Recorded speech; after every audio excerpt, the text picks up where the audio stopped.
നമസ്കാരം. സ്പോർട്സ് പരീക്ഷയ്ക്ക് തയ്യാറെടുക്കുന്ന എല്ലാവർക്കും ആദ്യമായി തന്നെ ആശംസകൾ നേരുകയാണ്. ഒത്തിരി ആഗ്രഹിച്ചായിരിക്കും നിങ്ങൾ ഇറങ്ങിയത്. ചിലപ്പോൾ കഴിഞ്ഞ പരീക്ഷകൾക്ക് ഔട്ടായവർ കാണും, കഴിഞ്ഞ പരീക്ഷയിൽ ലിസ്റ്റിൽ അവസാനം നിൽക്കുന്നവർ കാണും, അങ്ങനെ എന്തെങ്കിലുമൊക്കെ പ്രശ്നങ്ങൾ വന്ന് കാണും. പിന്നെ പുതിയതായിട്ട് അയച്ചവർ കാണും. പ്രതീക്ഷയോടുകൂടി 2024 അവസാനം നിങ്ങൾക്ക് കുറേ പ്രതീക്ഷകൾ തന്നായിരുന്നു PSC അല്ലേ. ഫയർഫോഴ്സ് വിളിച്ചു, എക്സൈസ് വിളിച്ചു, പോലീസ് കോൺസ്റ്റബിൾ വിളിച്ചു, IRB വിളിച്ചു, ഡ്രൈവർ പരീക്ഷ വിളിച്ചു, സബ് ഇൻസ്പെക്ടർ പരീക്ഷ വിളിച്ചു. അങ്ങനെ കുറേ മുമ്പിലേക്ക് അവസരങ്ങൾ തന്നിട്ടുണ്ട്. പണ്ടത്തെ കണക്ക് ഹൈ ആയിട്ട് എടുക്കത്തില്ലെന്ന് നിങ്ങൾക്കറിയാം. പക്ഷേ ലിസ്റ്റിൽ വരുന്നത് നിങ്ങളെപ്പോലുള്ള സാധാരണക്കാരാണ്. കഷ്ടപ്പെടുകയാണെങ്കിൽ ഈ പ്രാവശ്യത്തെ ലിസ്റ്റിൽ നിങ്ങൾ നേടണം എന്ന് ആഗ്രഹിച്ചിറങ്ങിത്തിരിക്കുക. ആഗ്രഹിച്ചിട്ടുണ്ടെങ്കിൽ ആ ആഗ്രഹം സഫലമാക്കണം. ഒത്തിരി സ്വപ്നങ്ങൾ കണ്ടിട്ടല്ലേ നിങ്ങൾ ഇത് ഇറങ്ങിത്തിരിച്ചത്. എന്തായാലും നിങ്ങൾ ഈ വാർത്ത കേൾക്കുന്നവർ നിങ്ങൾ തീർച്ചയായിട്ടും നിങ്ങൾക്കറിയാം ഒരു PSC നല്ലൊരു ഗവൺമെന്റ് ജോലിക്കാരനാണ്, നല്ലൊരു യൂണിഫോം പോസ്റ്റിൽ ഞാൻ എത്തിച്ചേരണം, അങ്ങനെയൊക്കെ ഒത്തിരി ആഗ്രഹിച്ചവരായിരിക്കും ഇറങ്ങുന്നത്. കുറേ ചെറിയ അബദ്ധങ്ങൾ മൂലം പോയതായിരിക്കും. നിങ്ങൾക്ക് ഞാനും ഒത്തിരി കഷ്ടപ്പെട്ടാണ് ഈ ഒത്തിരി ജോലികൾ, എനിക്ക് ഒത്തിരി ഫോഴ്സ് ജോലികൾ കിട്ടി. ഞാൻ പല ഇലക്ട്രിസിറ്റി ബോർഡിലായാലും LDCയിലായാലും VO ആയാലും KSFEയിലായാലും അങ്ങനെ പല ഓഫീസുകളിലും ഞാൻ ജോലി ചെയ്ത. കാരണം എൻ്റെ ജീവിതത്തിൽ കുറേ ബുദ്ധിമുട്ടുകൾ ഞാൻ സഹിച്ചതാ. വലിയ പണ്ടത്തെ കണക്ക് ആൾക്കാരുടെ കണക്ക് ഒന്നും കഴിക്കാതെ കിടന്നൊന്നുമല്ല. കുട്ടിക്കാലത്ത് തന്നെ അച്ഛൻ മരിച്ച് പിന്നെ അമ്മ വളർത്തി. അമ്മയുടെ അച്ഛൻ്റെയും ആഗ്രഹങ്ങളുണ്ടായിരുന്നു. സ്കൂളിൽ പഠിക്കുന്ന സമയത്തായാലും അല്ലാതെ ഓരോരുത്തരുടെ അപ്പുറത്ത് തൊട്ടടുത്തുള്ള വീട്ടിലെ ഗവൺമെന്റ് ഉദ്യോഗസ്ഥരെ കാണുമ്പോഴൊക്കെ അച്ഛൻ ഒരു കൂലിപ്പണിക്കാരനായതുകൊണ്ട് അച്ഛൻ എപ്പോഴും പറയും, എടാ നീ പഠിച്ചൊരു ജോലി നേടണേ, പഠിച്ച് നല്ലൊരു ജോലി കിട്ടണേ. ഞാനൊക്കെ ഇങ്ങനെ ഒരു മുതലാളിയുടെ കീഴിൽ ജോലി ചെയ്ത് കൃത്യമായിട്ട് എന്തെങ്കിലും കൊണ്ടുവന്ന് നിങ്ങൾ കഴിയുകയാണ്. വലിയ കാര്യങ്ങളൊന്നുമല്ല. അപ്പോൾ നീ പഠിച്ച് ജോലി നേടിയിട്ട് ഞങ്ങളെ ഒന്ന് സ്വസ്ഥമാക്കണം. എൻ്റെ അച്ഛൻ പറയുന്ന എപ്പോഴും ഒരു ആഗ്രഹമായിരുന്നു. അതുപോലെ എൻ്റെ അമ്മയും പറയുന്ന ഒരു ആഗ്രഹമായിരുന്നു, നല്ലൊരു ഗവൺമെന്റ് ജോലി കിട്ടിയിട്ട് എല്ലാ ബന്ധുക്കളുടെ മുന്നിലും അഭിമാനത്തോടെ നിൽക്കണം. എൻ്റെ അമ്മ എപ്പോഴും പറയുന്നതാണ്. കാരണം ബന്ധുക്കളുടെ മുന്നിലും ഫോൺ വിളിക്കുമ്പോഴൊക്കെ ആയാലും അഭിമാനത്തോടെ. ഇപ്പം എൻ്റെ അമ്മ പറയുന്നത് ഞാൻ കേൾക്കാറുണ്ട്, എൻ്റെ മോൻ ഇന്ന ഡിപ്പാർട്ട്മെന്റിലാണ്, എൻ്റെ മോൻ്റെ ശമ്പളം ഇത്രയാണ്, എൻ്റെ മോൻ എനിക്ക് നല്ലൊരു വീട് വെച്ച് തന്നു, വണ്ടി എടുത്തു. അഭിമാനത്തോടെ ബന്ധുവീടുകളിൽ പോകുമ്പോൾ ആ വണ്ടിയിൽ കൊണ്ടുപോകുന്നതും പിന്നെ അതൊക്കെ ഓർക്കുമ്പോൾ സത്യത്തിൽ അന്ന് അവരുടെ ഒരു മോട്ടിവേഷനാണ് ഞാൻ ഇന്ന് ഇവിടം വരെ എത്തിച്ചേർന്നിരിക്കുന്നത്. അതുപോലെ നിങ്ങൾ ഓരോരുത്തരോടും പറയാം, നമുക്ക് വലിയ ശമ്പളം പ്രതീക്ഷിക്കുന്നില്ല. പ്രൈവറ്റ് മേഖലയാണെങ്കിൽ ചില പ്രൈവറ്റ് മേഖലകൾ 1 ലക്ഷം 2 ലക്ഷം ഇതൊക്കെ ഭയങ്കര ശമ്പളം ഉള്ളതാ. വെളിയിലൊക്കെ പോയ ചില കമ്പനികൾ കിട്ടിയ വലിയ ശമ്പളം ഉണ്ട്. അതൊന്നും അല്ല നമുക്ക് ഒരു ജീവിതത്തിന്റെ ഒരു സേഫ്. എന്തുകൊണ്ടാണ് ഏറ്റവും കൂടുതൽ പേരും ഗവൺമെന്റ് ജോലി കിട്ടണം? നമ്മൾ ഇത്രയും വിദ്യാഭ്യാസം ചെയ്തതല്ലേ. ഏറ്റവും കൂടുതൽ ഡിഗ്രി എടുത്തവരായാലും +2 കഴിഞ്ഞവരായാലും അല്ലെങ്കിൽ അടുത്തുള്ള കൂട്ടുകാരെ കാണുമ്പോഴായാലും പോലീസ് യൂണിഫോം ഇട്ട് നിൽക്കുന്ന കാണുമ്പോഴും ഫയർഫോഴ്സ് ജോലി ചെയ്യുന്നവരെ കാണുമ്പോഴും നമ്മുടെ സാധാരണക്കാരായ ഒരുവിധം ആൾക്കാര് എന്തായാലും ആഗ്രഹിക്കും നല്ലൊരു ജോലി കിട്ടണം. ഒരു പോലീസിലെങ്കിൽ പോലീസിൽ, അല്ലെങ്കിൽ ഫയർഫോഴ്സ് എങ്കിൽ ഫയർഫോഴ്സ്, എക്സൈസ് എങ്കിൽ എക്സൈസ്. ഇങ്ങനെ ആഗ്രഹിച്ചിറങ്ങിയ കുറേ പേരുണ്ടായിരിക്കും. ആഗ്രഹം നേടാൻ മുന്നോട്ട് പോയാൽ കിട്ടും. നമ്മളെപ്പോലുള്ളവർ തന്നെ ഈ ലിസ്റ്റിൽ വരുന്നത്. പക്ഷെ നിങ്ങളുടെ പോരായ്മ നിങ്ങൾ തിരിച്ചറിയണം. ഇത് പോരായ്മ തിരിച്ചറിയാതെ എന്നും പോയിരുന്ന കുറെ GK വായിക്കുക, ഹിസ്റ്ററി വായിക്കുക, ജോഗ്രഫി വായിക്കുക, ഇങ്ങനെ മാത്രം കൊണ്ടിരുന്നാലാണ് നിങ്ങളുടെ പ്രശ്നങ്ങൾ വരുന്നത്. നിങ്ങൾ ഓരോ ദിവസവും തയ്യാറെടുക്കുമ്പോൾ ഇംഗ്ലീഷിന് പ്രാധാന്യം കൊടുക്കണം. ഇംഗ്ലീഷ് ചിലപ്പോൾ നിങ്ങൾക്ക് അറിഞ്ഞുകൂടായിരിക്കും, വളരെ കുറച്ച്. ചിലപ്പോൾ സാറേ എനിക്ക് ഗ്രാമർ അറിഞ്ഞുകൂടാ, ആമെന്താ ഈസെന്താ ആറെന്താന്ന് അറിഞ്ഞുകൂടാ, വാസും വയറും അറിഞ്ഞുകൂടാ, ആയിക്കോട്ടെ. പക്ഷെ അത് അറിഞ്ഞ് ഇതിനറിയുന്ന ആൾക്കാരുമായിട്ട് സംസാരിക്കണം. അല്ലെങ്കിൽ അതുപോലുള്ള ആപ്പുകളിലെ ക്ലാസ്സുകൾ കണ്ട് കുറേശ്ശെ ഇപ്പൊ എന്താ ചേർക്കാൻ പഠിക്കാം, ക്വസ്റ്റ്യൻ ടാഗ് ചേർക്കാൻ പഠിക്കാം, എങ്ങോൺസ്, പ്ലൂറൽസ്, ഫെമിനൈൻ ജെൻഡർ, അങ്ങനെ നിങ്ങൾക്ക് കുറേശ്ശെ ഇംഗ്ലീഷിലോട്ട് ഇറങ്ങി തിരിക്കുമ്പോൾ വലിയ കാര്യങ്ങളൊക്കെ കിട്ടും. അതുപോലെ അത്രമാത്രം സോഷ്യൽ മീഡിയയും അതുപോലെ എൻട്രി ആപ്പിലൊക്കെ അത്രമല്ല നല്ല ക്ലാസ്സുകളല്ലേ ഓരോ സാർമാരും ഇട്ട് തരുന്നത്. വ്യക്തമായി മനസ്സിലാക്കിയാണ് ഓരോ ക്ലാസ്സുകളും പോകുന്നത്. അതുകൊണ്ട് കുറേശ്ശെ പഠിച്ചെടുക്കുക. നിങ്ങൾ പഠിക്കുന്നത് വരുമോ എന്ന് ചിന്തിച്ച് പഠിക്കുന്നവർക്കാണ് ഏറ്റവും കൂടുതൽ പ്രശ്നങ്ങൾ വരുന്നത്. നിങ്ങൾ ഇറങ്ങിത്തിരിക്കുമ്പോൾ ആദ്യം ആത്മവിശ്വാസം വെക്കുക. എന്തായാലും ഞാൻ ഇറങ്ങിത്തിരിച്ചു. 25 എന്ന് പറയുന്ന 2025 എൻ്റെ വർഷമാണ്. ഇത്രയും പരീക്ഷ വന്നോ, ഞാൻ ഇത്രയും പരീക്ഷകളിൽ എത്തിച്ചേരും. അല്ലാതെ എനിക്ക് ഇന്ന പരീക്ഷ മതി എന്ന രീതിയിൽ പോകരുത്. കാരണം അത്രമാത്രം വർക്ക് ചെയ്യുന്നവർക്കാണ് ഇപ്പം ജോലി കിട്ടുന്നത്. നിങ്ങൾ തന്നെ കഴിഞ്ഞ പ്രാവശ്യത്തെ പോലീസ് പരീക്ഷകളുടെയൊക്കെ കട്ട് ഓഫുകൾ കണ്ടോ, കയറി വരുന്നുണ്ട്. 40 45 50 കട്ട് ഓഫ്. ഇതാരാ ഈ ലിസ്റ്റിൽ വരുന്ന ആരാ? നിങ്ങളെപ്പോലെ വാശിയോടുകൂടി പഠിച്ചവരാ. അപ്പൊ ഇറങ്ങിത്തിരിക്കുമ്പോൾ വാശി ഉണ്ടാകണം. ആദ്യത്തെ 1, 2, 3 ദിവസം കഴിഞ്ഞ് അങ്ങ് നിൽക്കരുത്. ചിലപ്പോൾ നിങ്ങൾ ഒരാഴ്ച കഴിയുമ്പോൾ ചിലപ്പോൾ നിങ്ങൾക്ക് അസുഖങ്ങളായിട്ട് വരാം, വീട്ടിലെ പ്രശ്നങ്ങളായിട്ട് വരുമ്പോഴൊക്കെ നിങ്ങളുടെ പഠിത്തം മുടങ്ങി വരും. പക്ഷെ ഒന്നോ രണ്ടോ ദിവസം മുടങ്ങിപ്പോയി എന്ന് പറഞ്ഞ് അടച്ചു വെക്കരുത്. ഞാൻ പെൻഡിങ്ങിലായി, എനിക്കിത് അർഹതപ്പെട്ടതല്ല എന്നല്ല.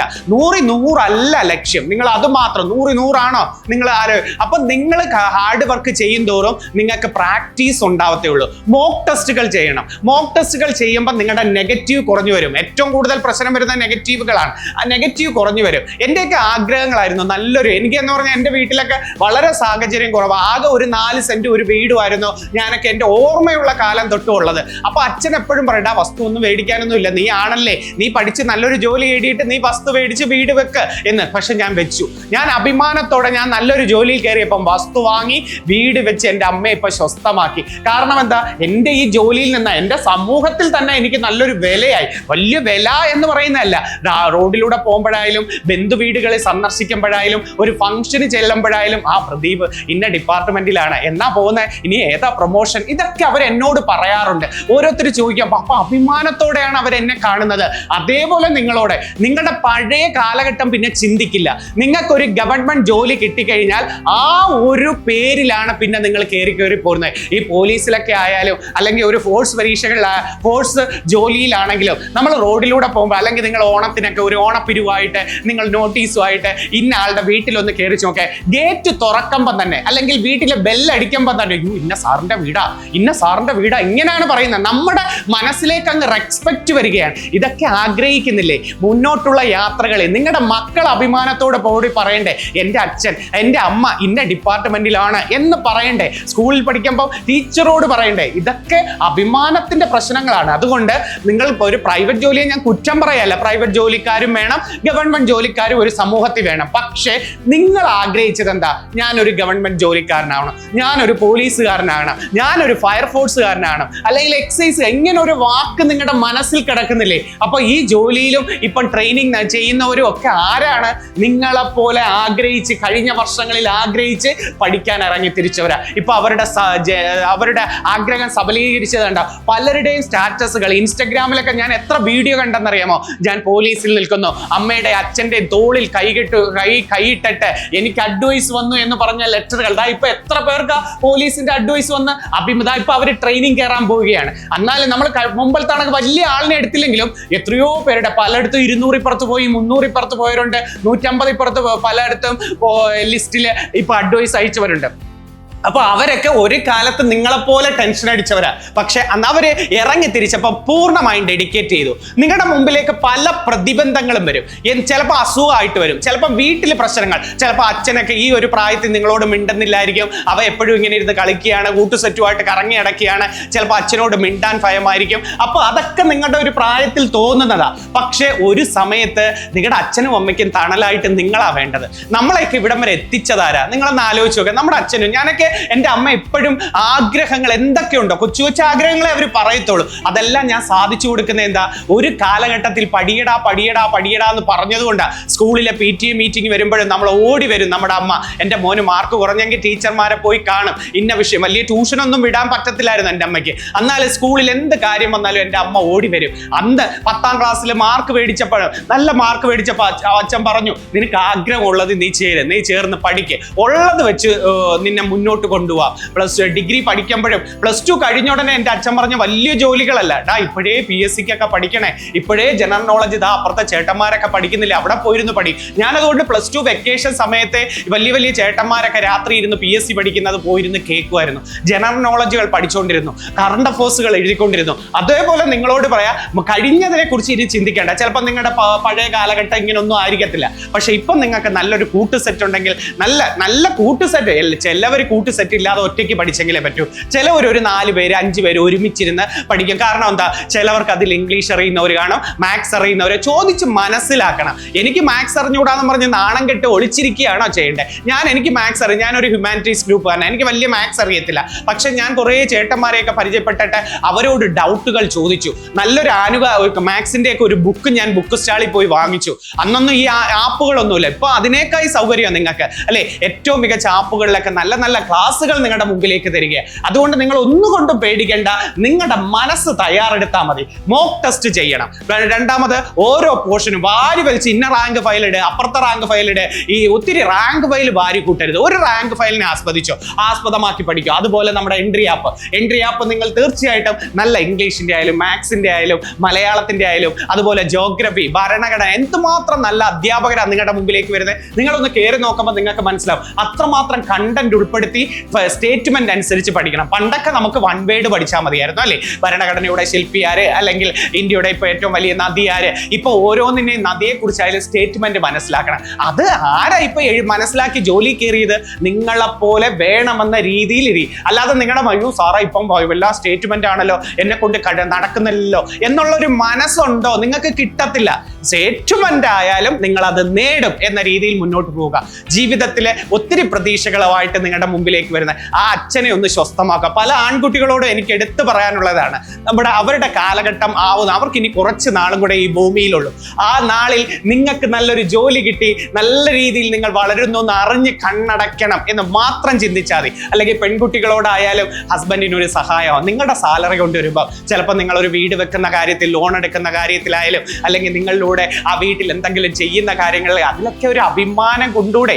അത്രേ എനിക്ക് പറയാനുള്ളൂ. നമുക്ക് വലിയ സാലറിയിലല്ല, നമുക്ക് കിട്ടുന്ന 10,000 ആയാലും 20,000 ആയാലും 50,000 ആയാലും അത് തന്നെയാണ് ഏറ്റവും വലുത്. അത് തന്നെയാണ് നമ്മുടെ. പിന്നെ നിങ്ങളിന്ന് ആലോചിച്ച് നോക്കെ, നിങ്ങൾ ഇത്രയും സർട്ടിഫിക്കറ്റ് മേടിച്ചത് എന്തിനാ? 10ൽ ഹൈ മാർക്ക് മേടിക്കുന്നു. ഹൈ മാർക്ക് ഇല്ലെങ്കിലും +2 വാങ്ങി, ഡിഗ്രിക്ക് വാങ്ങി, അല്ലെങ്കിൽ ചിലർ BEd എടുത്തവരുണ്ട്, PG എടുത്തവരുണ്ട്. ഇതൊക്കെ ഈ സർട്ടിഫിക്കറ്റുകൾ മേശയിൽ വെച്ച് പൂട്ടി വെക്കാനാണോ? 40, 45, 50 വയസ്സ് സമയത്ത് മേശ തുറന്നു നോക്കിയിട്ട് അയ്യോ എന്റെ മാർക്കുകൾ, എനിക്ക് +2 കിട്ടിയ മാർക്ക്, എനിക്ക് ഡിഗ്രിക്ക് കിട്ടിയ മാർക്ക് എന്നും പറഞ്ഞ് നോക്കിയിരിക്കാനാണോ നിങ്ങൾ ഇരിക്കുന്നത്? നോക്കിയിരുന്ന് കരയാനാണോ? നിങ്ങളുടെ മക്കൾ നിങ്ങളോട് ചോദിക്കുമ്പോൾ അമ്മയ്ക്ക് എന്താ ജോലി കിട്ടാഞ്ഞ് എന്ന് ചോദിക്കുമ്പോൾ ഇരുന്ന് കരയാനാണോ നിങ്ങൾ ഇരിക്കുന്നത്? അല്ല, നിങ്ങൾ ഉണരണം. ഉണർന്നാൽ നിങ്ങൾക്ക് കിട്ടിയിരിക്കും. ചിലപ്പോൾ ആദ്യത്തെ കിട്ടത്തില്ല, രണ്ടാമത്തെ കിട്ടത്തില്ല, 5ാമത്തെ കിട്ടത്തില്ല, 10ാമത്തെ കിട്ടത്തില്ല, ചിലപ്പോൾ വർഷങ്ങളുമായി കാണും. 2010 തുടങ്ങിയവർ കാണും, 15 തുടങ്ങിയവർ കാണും, 20 തുടങ്ങിയ വർഷങ്ങൾ മുന്നോട്ട് പോയിക്കോട്ടെ. നിങ്ങൾക്കൊരു ആത്മവിശ്വാസം ഉണ്ട്, നിങ്ങളുടെ അച്ഛനും അമ്മയും നിങ്ങളുടെ സപ്പോർട്ടായിട്ടുണ്ട്, നിങ്ങളുടെ ഹസ്ബൻഡ് സപ്പോർട്ടായിട്ടുണ്ട് എങ്കിൽ നിങ്ങൾ തീർച്ചയായിട്ടും മുന്നോട്ട് പോവുക. കാരണം ഓരോ കാലഘട്ടത്തിൽ കുറച്ച് ആൾക്കാരെ ജോലിയിൽ കയറുമെന്ന് നിങ്ങൾക്ക് തന്നെ അറിയാം. നിങ്ങളുടെ പോരായ്മ കഴിഞ്ഞ പരീക്ഷകളിൽ നിങ്ങൾക്ക് വരാഞ്ഞത്, കഴിഞ്ഞ LDC, LGS അല്ലെങ്കിൽ ഫോഴ്സ് പരീക്ഷകളിൽ നിങ്ങൾക്ക് കിട്ടാഞ്ഞത് നിങ്ങൾ തിരിച്ചറിയണം. ചിലപ്പം കറണ്ട് അഫയേഴ്സ് ഭാഗത്തായിരിക്കും നിങ്ങളുടെ കുഴപ്പം, അല്ലെങ്കിൽ നിങ്ങൾക്ക് സയൻസിന്റെ മേഖലകളിലായിരിക്കും കുഴപ്പം. അതൊക്കെ കൂടുതൽ പ്രാക്ടീസ് ചെയ്യണം. പ്രാക്ടീസ് ചെയ്ത് ഒരു ദിവസത്തിൽ ഇത്ര നേരം പ്രാക്ടീസ് ചെയ്ത് ഓരോ വിഷയം പ്രാക്ടീസ് ചെയ്യുമ്പോൾ അത് ഇഷ്ടപ്പെട്ട് പഠിക്കണം. ഇഷ്ടപ്പെട്ട് പഠിക്കുകയാണെങ്കിൽ അതിലേക്ക് അങ്ങ് വരും. ചിലപ്പം ഇത് പലരും പഠിക്കുന്ന ഇതൊക്കെ വരുമോ സാറേ, ഇപ്പം വൺ വേർഡ് വരുമോ? നിങ്ങൾ വൺ വേർഡുകൾ ആദ്യം പഠിക്ക്.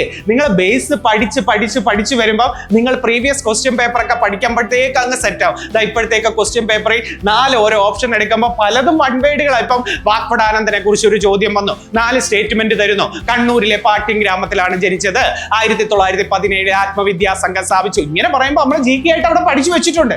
അതുകൊണ്ട് ആ ഒരു പേരും പറഞ്ഞ് നിങ്ങൾ ടെൻഷൻ അടിക്കരുത്. പിന്നെ കറണ്ട് അഫയേഴ്സ് മുന്നിൽ കണ്ട് തന്നെ നിങ്ങളുടെ മുമ്പിലേക്ക് വരണം. മുന്നിൽ കണ്ട് ഓരോ ദിവസം 24 നല്ല രീതിയിൽ പഠിക്കണം. അല്ലാത്ത സമയത്ത് ഓടി വന്നിട്ട് കുറച്ച് മന്ത്രിമാരെയും പഠിച്ചു, നോബൽ സമ്മാനവും പഠിച്ചു, മലയാളത്തിൽ അവാർഡും പഠിച്ച് ഓടി കയറുകയല്ല ചെയ്യേണ്ടത്. കൊച്ചു കാര്യങ്ങളും പലതവണ റിവിഷൻ, തിങ്കൾ മുതൽ വെള്ളി വരെ പഠിച്ചിട്ട് ശനി ഞായറും അതിനുവേണ്ടി ഒരു റിവിഷൻ സെക്ഷനും നിങ്ങൾ കൊണ്ടുവരണം. അതിലൊക്കെയാണ് മാറ്റങ്ങൾ ഉണ്ടായിട്ട്. അപ്പം നല്ലൊരു ബുക്ക് ഫോളോ ചെയ്യുക. ഇതുപോലുള്ള ആപ്പുകൾ നല്ല രീതിയിൽ നിങ്ങൾക്ക് അറിഞ്ഞുകൂടാത്ത സബ്ജക്റ്റ് നോട്ട് എഴുതി കാണുക.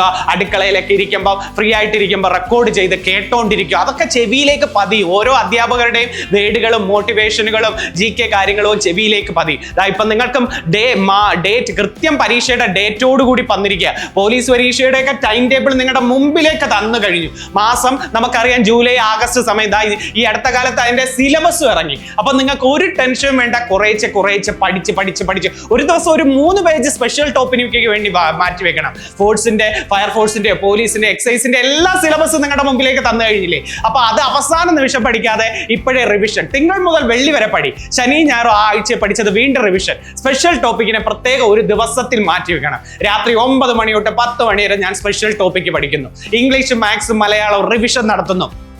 അങ്ങനെ കയറി വരുമ്പോൾ നിങ്ങൾ നല്ല രീതിയിലാവും. എൻ്റെ കൂട്ടുകാരൻ വരട്ടെ, അവ ഒരുമിച്ചാണ് പഠിക്കുന്നത്, അവർക്ക് നിങ്ങളുടെ ഒരു പ്രത്യേകത ചിലപ്പോൾ നിങ്ങൾക്ക് പഠിത്തത്തിൽ അത്ര നിൽക്കത്തില്ല. കൂട്ടുകാരൻ ചിലപ്പം പെട്ടെന്ന് വായിച്ചാൽ അവന് നല്ല ഓർമ്മശക്തി ആയിരിക്കും. അതുകൊണ്ട് നിങ്ങളുടെ കഴിവ് നിങ്ങൾ തിരിച്ചറിഞ്ഞ് നിങ്ങൾക്ക് കൂടുതൽ നേരം ഇരിക്കണമെങ്കിൽ നിങ്ങളിരുന്നു. അല്ലാതെ കൂട്ടുകാരൻ വന്നിട്ടേ ഞാൻ പഠിക്കൂ എന്നല്ല, കൂട്ടുകാരി വന്നിട്ടേ ഞാൻ പഠിക്കൂ എന്നല്ല ഇരിക്കണ്ടേ. നിങ്ങൾക്ക് പ്രാക്ടീസ് ചെയ്യുക. പണ്ട് നമ്മൾ 10ൽ ജയിച്ച് നല്ല മാർക്ക് കിട്ടിയാൽ നമ്മൾ +2 പോകും. പക്ഷേ ഇവിടെ ആർക്കെങ്കിലും ഒരാൾക്കെങ്കിലും ഒരു മാർക്ക് കൂടുതലുണ്ടെങ്കിൽ ആദ്യമേ കയറി വരും. ഒരു മാർക്ക് കുറവാണെങ്കിൽ ഒന്നുകിൽ ലിസ്റ്റിൽ നിന്ന് ഔട്ട്, കൂട്ടുകാരനേക്കാൾ ഒരു മാർക്ക് കുറവാണെങ്കിൽ ലിസ്റ്റിൽ നിന്ന് ഔട്ട്, അല്ലെങ്കിൽ നിങ്ങളുടെ റാങ്ക് 100ഓ 200ഓ ബാക്കിലായിരിക്കും. 6 മാസം 1 വർഷം വരെ കാത്തിരിക്കേണ്ടി വരും ഒരു ജോലി കിട്ടാൻ. അതുകൊണ്ട് ഏറ്റവും നല്ല മാർക്ക് കിട്ടണം എന്ന രീതിയിൽ മുന്നോട്ട് പോവുക. ഏറ്റവും നല്ല റാങ്ക് കിട്ടണമെന്ന ഈ ഒരു വർഷം 2025 ഇതിനു വേണ്ടി മാറ്റിവെക്ക്, കിട്ടും. അതിന് കഴിഞ്ഞ പ്രാവശ്യങ്ങളിൽ അങ്ങനെ ചെയ്തവരാണ് ഇപ്പൊ ആഗ്രഹിച്ചനുസരിച്ച് അവർ ജോലി കിട്ടിയിരിക്കുന്നത്. അതുകൊണ്ട് ഞാൻ പലപ്പോഴും നിങ്ങൾക്ക് മോട്ടിവേഷൻ തരാറുണ്ട്. കാരണം എന്താ, ഞാൻ ആഗ്രഹങ്ങൾ സാധിച്ചതും എൻ്റെ ആഗ്രഹങ്ങളൊക്കെ നേടാൻ ഇരുന്നതും ഒക്കെ ഈ ഒരു കുറേ ആൾക്കാരുടെ മോട്ടിവേഷനും പൂർണ്ണമായും ഡെഡിക്കേഷൻ നടത്തിയുണ്ട്. അതുകൊണ്ട് നിങ്ങൾക്കിപ്പോൾ പലരും തോന്നും ഇയാൾ നേരത്തെ വന്ന് ഇതൊക്കെ അല്ലേ പറഞ്ഞത്, മുമ്പും ഇതൊക്കെ തന്നെയല്ലേ പറഞ്ഞത് ആണ്. പക്ഷെ നിങ്ങളോട് എനിക്ക് പറയാനുള്ളത് എന്താ, നിങ്ങളുടെ മനസ്സൊന്ന് പതറിക്കാണും. പലരുടെയും പതറി, ഇനി എനിക്ക് കിട്ടുമോ, ഇനി ഞാൻ എത്ര നാളെന്ന്. പക്ഷെ അവരോട് എനിക്ക് പറയാം, ഇപ്പം നിങ്ങൾക്ക് ഒരു അവസരമായിട്ട് കുറേ പരീക്ഷകൾ തന്നിരിക്കുക. ആ പരീക്ഷയ്ക്ക് തയ്യാറെടുക്കാൻ കൃത്യമായി ഇന്ന മാസത്തിൽ ആ പരീക്ഷ എന്ന് പറഞ്ഞു കൃത്യമായിട്ട് നിങ്ങൾക്ക് അതിന്റെ സിലബസ് മുമ്പിലേക്ക് തന്നിട്ടുണ്ട്. ഇനി എന്തിന് ടെൻഷൻ അടിക്കുന്നത്, ഒന്നും കൂടെ ഒന്ന് ശ്രമിച്ചു നോക്കുക. ശ്രമിച്ചാൽ നടക്കാത്ത ഒരു കാര്യമില്ല. ആദ്യം നിങ്ങളുടെ മനസ്സ് തയ്യാറെടുക്കുക. 50% നിങ്ങൾ വിജയിച്ചു കഴിഞ്ഞു. നിങ്ങൾക്ക് ആത്മവിശ്വാസം ഉണ്ടോ, അതിൽ നിങ്ങൾ 50% വിജയിച്ചു. ബാക്കി 50% നിങ്ങളുടെ പരീക്ഷയുടെ തലേന്ന് വരെയുള്ള നിങ്ങളുടെ രീതികൾ, നിങ്ങൾ പഠിക്കുന്ന രീതികൾ. അല്ലാതെ കൂട്ടുകാരൻ വിളിക്കുമ്പോൾ അങ്ങോട്ട് പോയി അല്ലെങ്കിൽ ഇന്ന കാര്യങ്ങൾക്കെല്ലാം പോയി ഇടയ്ക്കൊന്ന് നോക്കി എന്നല്ല. ഇന്ന പരീക്ഷയാണ് എൻ്റെ ലക്ഷ്യം, അതിനുവേണ്ടി പൊയ്ക്കൊണ്ടേയിരിക്കുക. ഈ സോഷ്യൽ മീഡിയയൊക്കെ മാക്സിമം കുറയ്ക്കുക. ഇൻസ്റ്റഗ്രാമോ വാട്സപ്പോ അത്യാവശ്യത്തിന് വേണ്ടാന്ന് ഞാൻ പറയുന്നില്ല. ഇൻസ്റ്റഗ്രാം ഒന്നും വലിയ താല്പര്യമില്ലാത്തൊരു കളയുക. യൂട്യൂബിലൊക്കെ കുറേ കൊച്ചു ഷോർട്ടൊക്കെ കാണുകളും അവരുടെ ആഗ്രഹം അനുസരിച്ച് അവർ വീഡിയോ ഇടുന്നേ, അത് കണ്ട് നിങ്ങളുടെ സമയം പോകരുത്. നിങ്ങൾ ചെയ്യേണ്ടത് നിങ്ങൾക്ക് പ്രയോജനപ്പെടുന്ന ഏതെങ്കിലും കാഴ്ച കണ്ടിട്ട് അപ്പോഴേ ക്ലോസ് ചെയ്യുക, പഠിക്കുക. പഠിക്കുന്ന സമയത്ത് നെറ്റ് ഓഫ് ചെയ്ത് തന്നെ പഠിക്കണം. മൊബൈൽ അടുത്തിരിക്കും തോറും കയ്യിലെ വിരളിയായിരിക്കും, അതെന്താന്ന് നോക്കാം, അതെന്താന്ന്. അതല്ല, രാവിലെ 9 മണിക്ക് പഠിക്കാനിരുന്നാൽ 1 മണി കഴിഞ്ഞിട്ട് ഞാൻ ബുക്ക് അടയ്ക്കും. നിങ്ങൾക്ക് അന്താരാഷ്ട്ര കോളൊന്നും വരാനൊന്നുമില്ലല്ലോ, ആരും വലുതായിട്ട് വിളിച്ച് നിങ്ങളെ കല്യ കാര്യങ്ങളൊന്നുമില്ല. അതുകൊണ്ട് നിങ്ങളുടെ മനസ്സിൽ വെക്കുക, മൊബൈൽ ഞാൻ തൊടുന്നില്ല. അങ്ങനെയൊക്കെ ശീലിച്ചവർ തന്നെയാണ് ഈ നല്ല ജോലിയിൽ കയറി അവർ സ്വസ്ഥമായി ഇപ്പം നല്ല രീതിയിൽ മൊബൈൽ ഉപയോഗിക്കുന്നവരായാലും നല്ല രീതിയിൽ എൻജോയ് ചെയ്യുന്നതും വലിയ ടൂറുകൾ പോകുന്നതും വലിയ കാഴ്ചകൾ കാണാൻ വേണ്ടി കൂട്ടുസെറ്റുമായിട്ട് കറങ്ങുന്നതും. പിന്നെയും നിങ്ങൾ ചിലപ്പോൾ അവരൂടെ പഠിച്ചതായിരിക്കും, നിങ്ങളിപ്പോഴും ഇവിടെ കിടക്കുക, അവര് മുമ്പിൽ എത്തിക്കഴിഞ്ഞു. ചിലപ്പോൾ നിങ്ങളുടെ ജൂനിയർ വരെ നിങ്ങളെക്കാൾ മുന്നിൽ വലിയ സാലറി മേടിച്ച് ഇപ്പൊ സന്തോഷത്തോടെ നല്ല കല്യാണമൊക്കെ കഴിച്ച് നല്ല വീടൊക്കെ വെച്ച് സന്തോഷത്തോടെ നിങ്ങൾ പിന്നെ ഇങ്ങനെ ഇരിക്കുകയാണോ? നിങ്ങളൊരു പ്രൈവറ്റ് മേഖലയിൽ ചെന്ന് കയറിക്കൂട്. പല പ്രൈവറ്റ് മേഖലയും ടാർജറ്റ് തികയ്ക്കലും അങ്ങനെ ബുദ്ധിമുട്ടുകളും ഓട്ടവും രാവിലെ മുതൽ രാത്രി വരെ വെയിലും കൊണ്ട് ഓട്ടോ ഒക്കെ. പല കുട്ടികളും എന്നോട് പറഞ്ഞിട്ടുള്ളൂ, എങ്ങനെങ്കിലും ഒരു ഗവൺമെന്റ് ജോലി കിട്ടിയിരുന്നെങ്കിൽ രക്ഷപ്പെട്ടോനെ സാറേന്ന്. അപ്പൊ അതേപോലെ ആവരുത്. സമയത്ത് പലരും കളഞ്ഞിട്ട് പോവരുത്. ഓരോരുത്തരോട് പറയാം, ഇപ്പം ഒട്ടും പറ്റാത്തവര് ജോലിക്ക് പോവാതെ ഒട്ടും പറ്റുന്നില്ലെങ്കിൽ മാത്രം ജോലിക്ക് പോവുക, എന്നിട്ട് വന്ന് പഠിക്കുക. ബാക്കിയുള്ളവരോട് അത്യാവശ്യം വീട്ടിൽ സപ്പോർട്ട് ഉണ്ടെങ്കിൽ ഈ ഒരു കുറച്ച് മാസത്തേക്ക് പൂർണ്ണമായും പഠിക്കും. ഞങ്ങളൊക്കെ ഉണ്ട്, ഞങ്ങളൊക്കെ നല്ല രീതിയിൽ റിവിഷൻ നടത്തി തരും. നിങ്ങളുടെ കൂട്ടായിട്ട് നിൽക്കുക. ഞങ്ങൾ എന്തിനാ ഇവിടെ വന്ന് പറയുന്നത്, ഈ വായിട്ട് വെള്ളം കഴിഞ്ഞിട്ട് ഞങ്ങൾക്ക് വട്ടുണ്ടോ? ഞങ്ങൾക്കൊന്നുമില്ലല്ലോ. നിങ്ങൾക്കൊരു വാക്കൊരു ആശ്വാസം കിട്ടുന്നെങ്കിൽ ആ കിട്ടട്ടെ എന്ന് പറഞ്ഞാൽ ഞാൻ ഓടി വന്നത്. കാരണം എന്നാൽ കഴിയുന്ന സപ്പോർട്ടൊക്കെ നിങ്ങൾക്ക് തരികയാണ്. തീർച്ചയായിട്ടും മുന്നോട്ട് പോവുക. ആ അച്ഛനെയും അമ്മയും ഒന്ന് സ്വസ്ഥമാക്കുക, അത് മാത്രം നിൽക്കുക. അവരുടെ ആഗ്രഹത്തിനനുസരിച്ച് നല്ലൊരു വീട് വെച്ച് നല്ലൊരു കല്യാണമൊക്കെ കഴിച്ച്, കല്യാണം കഴിച്ചവരുണ്ടായിരിക്കും, അതിനനുസരിച്ച് മുന്നേറുക, പോവുക, ഉയരങ്ങളിലെത്തുക. ഈ 25 നിങ്ങളുടെ വർഷമാകട്ടെ എന്ന് പ്രാർത്ഥിക്കുകയല്ല, നിങ്ങളെപ്പോലുള്ള ഇറങ്ങിത്തിരിച്ച കുറച്ചു പേര് 25 അവർ സ്വസ്ഥമായിരിക്കും. അടുത്ത നല്ലൊരു വിശേഷ ദിവസങ്ങളിൽ നിങ്ങൾ അഭിമാനത്തോടു കൂടി പറയും, ഞാൻ ഇന്ന ഡിപ്പാർട്ട്മെന്റിലാണ്, ഞാൻ ഇന്ന ആളാണ് എന്ന്. വീട്ടിലെ ആ ഫ്രണ്ടിലോട്ട് കയറി വരുമ്പോൾ ആ ടിവിയുടെ സ്റ്റാൻഡിന് മുകളിൽ നിങ്ങളുടെ യൂണിഫോം ഇട്ട്, ഒന്നുകിൽ പോലീസ് യൂണിഫോം ഇട്ട് നിങ്ങളിങ്ങനെ കൈ കോർത്ത് നിൽക്കുന്ന ഒരു ഫോട്ടോ തീർച്ചയായിട്ടും നിങ്ങളുടെ മുമ്പിൽ അവിടെ തൂക്കിയിടണം. ഒന്നുകിൽ ഭിത്തിയിൽ തൂക്കിയിടാം. പലപ്പോഴും നിങ്ങളുടെ അമ്മമാരുടെ DP-യിലൊക്കെ മകന്റെ ഈ ഇടയ്ക്ക് ഞാൻ കണ്ടതാണ്, മകന്റെ യൂണിഫോം ഇട്ട ഇതും പാസിംഗ് ഔട്ടിന് അച്ഛനെയും അമ്മയും കൊണ്ടുവരുന്നതും അവരുടെ മുമ്പിൽ വന്ന് സല്യൂട്ട് കൊടുക്കുന്നതൊക്കെ നമ്മൾ കണ്ടതല്ലേ. അതൊക്കെ നേടണമെന്ന രീതിയിൽ മുന്നോട്ട് പോവുക. ഞങ്ങളുണ്ട് മാക്സിമം റിവിഷനുമായിട്ട്. തീർച്ചയായിട്ടും നിങ്ങൾക്ക് എല്ലാ സപ്പോർട്ടും ഉണ്ടാവും. പക്ഷെ ഞങ്ങൾ ഒരു നിശ്ചിത ശതമാനമേ കാണും. നിങ്ങളുടെ മനസ്സും നിങ്ങളുടെ ആഗ്രഹങ്ങളും നിങ്ങളുടെ മുന്നോട്ടുള്ള യാത്രകളിലും ഇരിക്കുകയാണ് നിങ്ങൾക്ക് ഒരു ജോലി കിട്ടേണ്ടത്. കൂടെ ഉണ്ടായിരിക്കും എൻട്രി എന്ന് പറയുന്നത്. എല്ലാ സപ്പോർട്ടുമായിട്ട് ഇന്നെങ്കിൽ ഇന്ന്, നേരത്തെ ഇറങ്ങിത്തിരിച്ചവരുണ്ട്, ഇറങ്ങിത്തിരിക്കാത്തവരുടെ ഇനി ഇന്ന ദിവസം എന്നല്ല, ഇന്നെങ്കിൽ ഇന്ന് ഇറങ്ങിത്തിരിക്കുക. ഈ 2025 നിങ്ങളുടെ ആഗ്രഹത്തിനനുസരിച്ച് ജോലി നേടട്ടെ എന്ന് പ്രാർത്ഥിക്കുന്നു, ആശംസിക്കുന്നു. നന്ദി, നമസ്കാരം.